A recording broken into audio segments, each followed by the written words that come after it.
Hi friend, मैं आज अपने खेत पे आई हूँ। ये देखो, ये मेरा खेत है और मुझे यहाँ पे आना बहुत अच्छा लगता है। मैं जब भी ऐसा होती हूँ मैं अपने खेत पे यहीं पे आ जाती हूँ। और ये चारों तरफ देखो, ये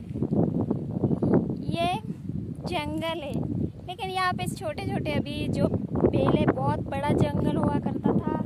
यहाँ पे अकेले आने में ही डर लगता था, लेकिन अब नहीं है, ऐसा कुछ है। यहाँ पे अभी सब पेड़ों की कटिंग हो चुकी है और मैं अपने खेत पे भी आ गई हूँ। देखो, मैं अकेली आई हूँ, मेरी मम्मा आई है लेकिन वो मेरे चाचा के खेत पे, और मैं अकेली आई हूँ यहाँ पे।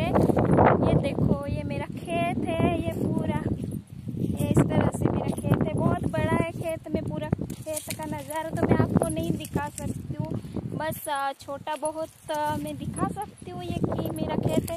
आप सब मेरे को बोल रहे थे कि मैम आपका खेत है कि नहीं, आप कहाँ पे रहते हो? तो मैं गांव से बिलोंग करती हूँ, मैं गांव में रहती हूँ।